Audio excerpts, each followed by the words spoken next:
It is so good to be here today. One author talking to another author about her most recent creation. I'm Jake Doberenz, and I'm here today with Marie Laure, who's sharing about her upcoming book. So let's just jump right in.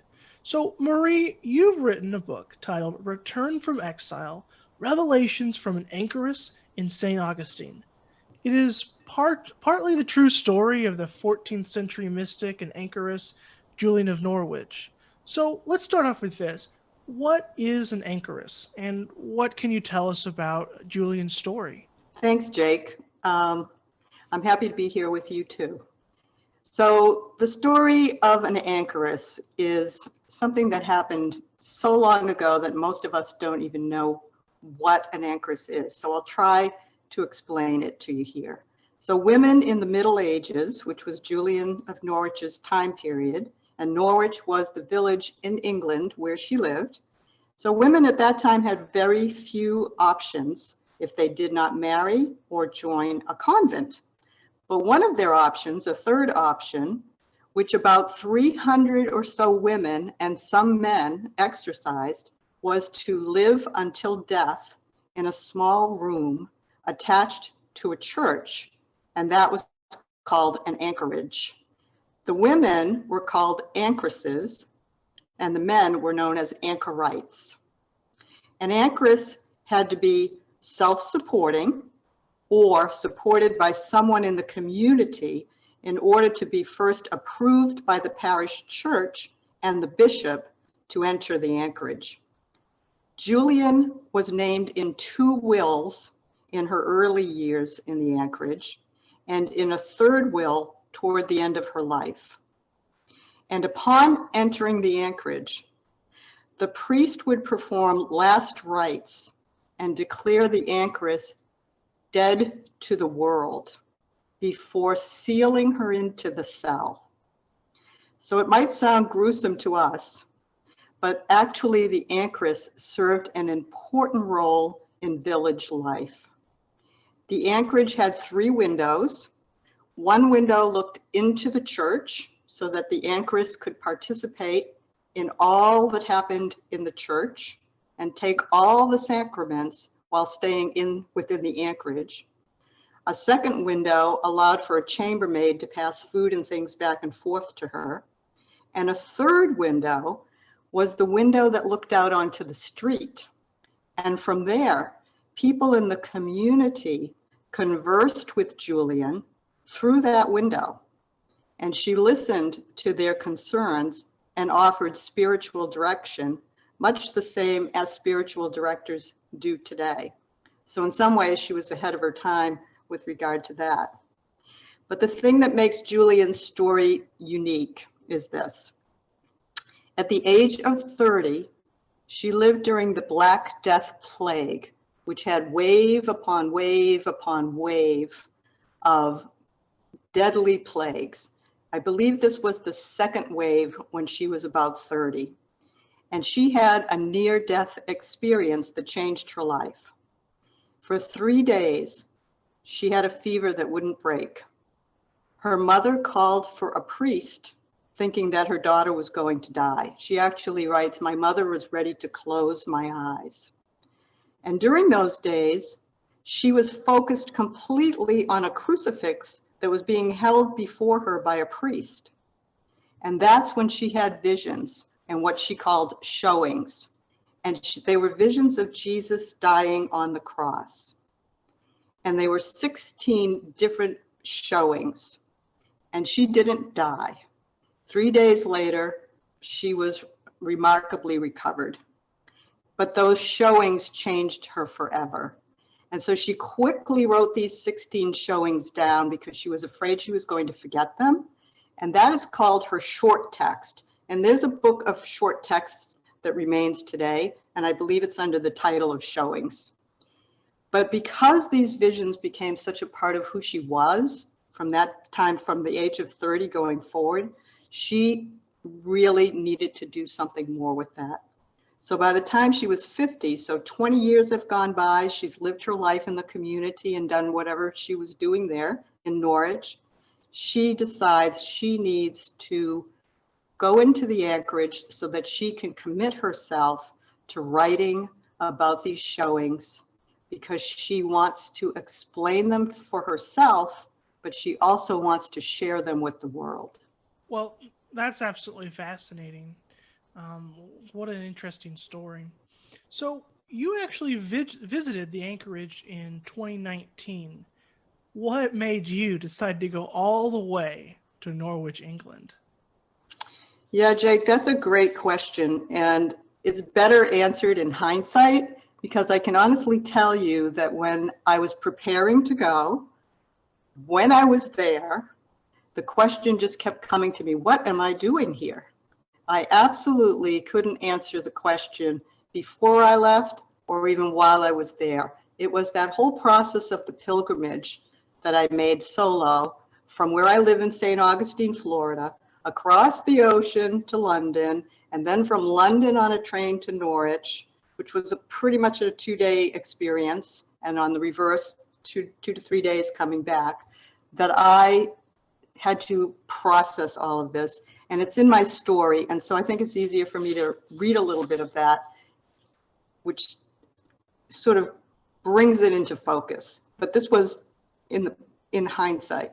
So this is in the chapter I call In Memory, August 2019.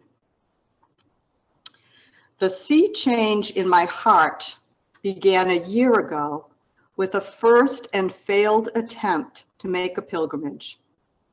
Alone on the screened lanai at midnight, under a waning summer moon that sits face to face with me above the branch of my sacred tree, I share what I have yet to tell anyone about my now completed pilgrimage. I have come to see that pilgrimages are private affairs.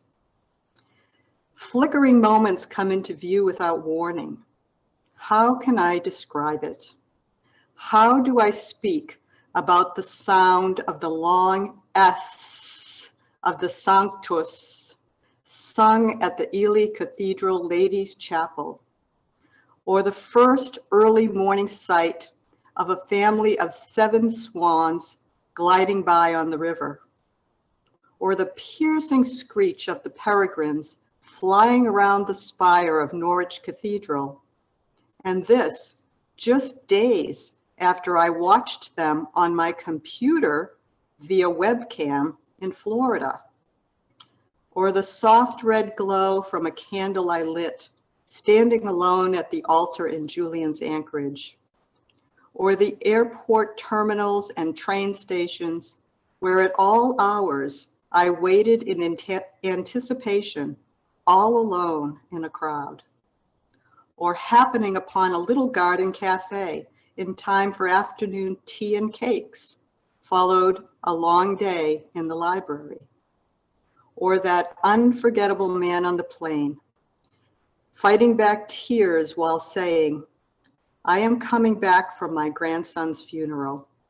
He was climbing the Matterhorn and fell. Wonder and weariness are part of anyone's pilgrimage, but the story is like a secret shared between the pilgrim and the sacred. This is the pearl of great price, the boon, the gold, a gift so precious and so invaluable requires something of the pilgrim in return. It matters that I made this pilgrimage, that I have returned. Therefore, I think the story must be told. So here I sit with a pocket full of memories, wondering where and how to begin. Thank you so much for sharing that, that writing, that piece of your heart with that. So how did you first kind of become interested in Julian's story? Oh, another good question, Jake.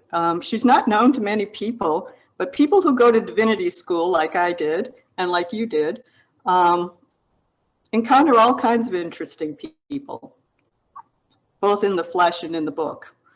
And Julian was one of those people for me. So I first heard about her while I was in a course in Christian spirituality. And like Julian, I sort of felt like an outsider looking in. And so I look at Julian as someone who was navigating a male culture. Divinity school is very much like that for me. And she spoke to me about a woman living in a self-imposed exile, writing in her own voice against all odds at a time when the church ruled the village. Because she was in the Anchorage, literally attached to the church, she was both the quintessential insider-outsider, if you think about it. She's actually physically attached there. She's not going anywhere ever again, but she's outside that church. And so she has this unique position, and it almost gave her permission to spread the message to what she called her even Christians, which were all the people in the village, the rest of people, the rest of us. And she wanted to share the message about God's love. The church's message of the day was of a punishing God. And the Black Death Plague at that time was considered to be a punishment for all the wrongs of humanity.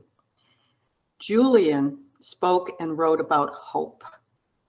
She never outright disagreed with the church's doctrine. That would have been very risky because she would have been considered a heretic, and heretics were being burned right outside the Anchorage and dumped in the Wensum River from where her anchorage was.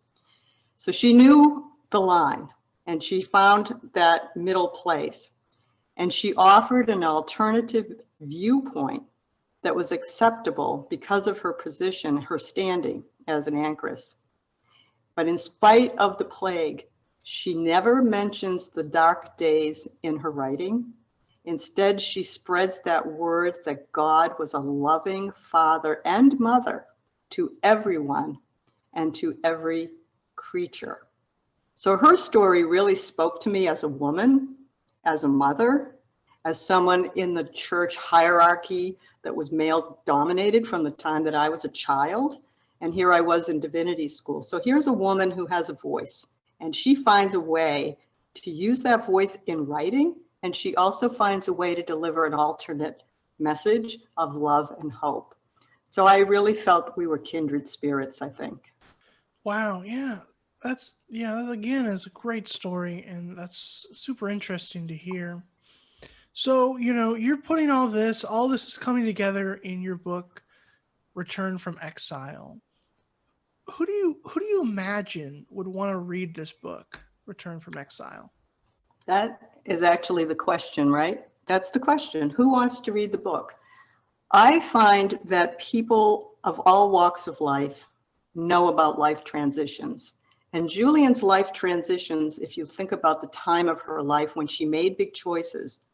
So at age 30, she's on her deathbed. She has this near-death experience. It changes her.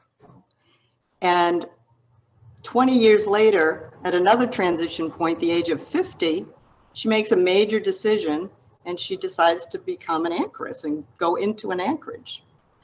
And so her life has these transitional moments, which we all have. So I just think that everyone who understands, and everyone does, life transitions at critical moments, 30, 50, 65, especially women, the story will resonate.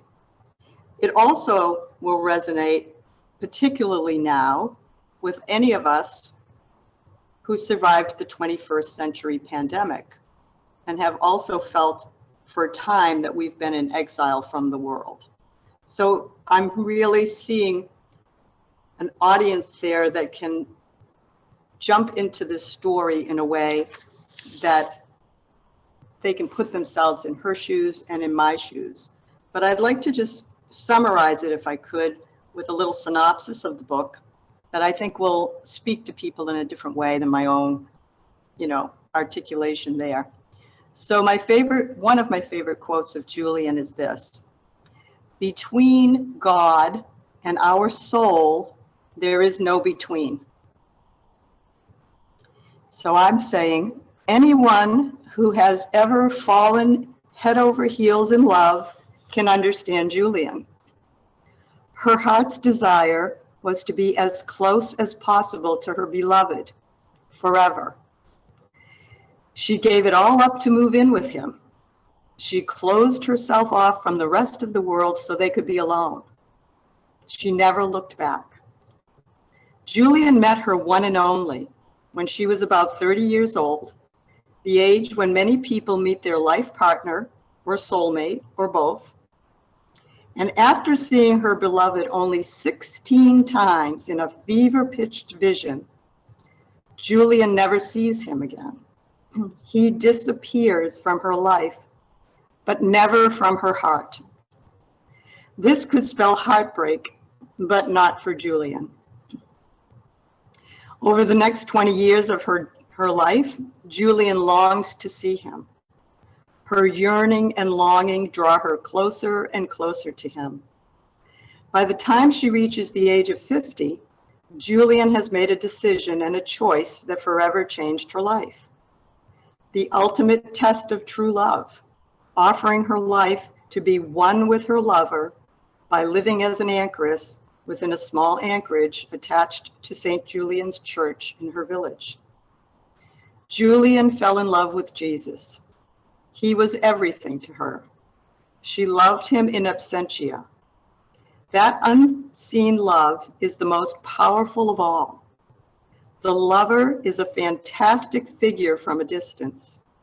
His demands are few, his enigmatic persona magnificent.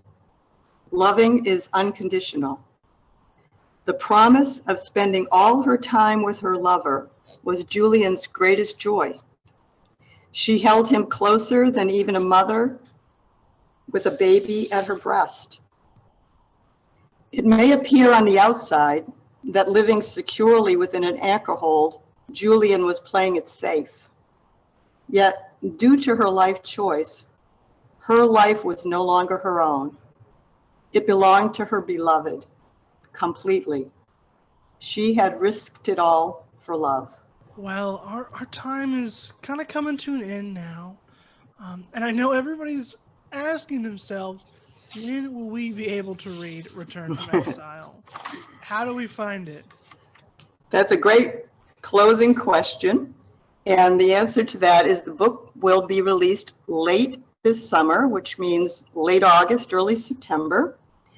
We will have a Zoom launch for the book at that time, and it will come through our Facebook group, which is called Return from Exile. And then it will also be available from the publisher. The publisher's Whiff and Stock, WIPF, and Stock Publishers.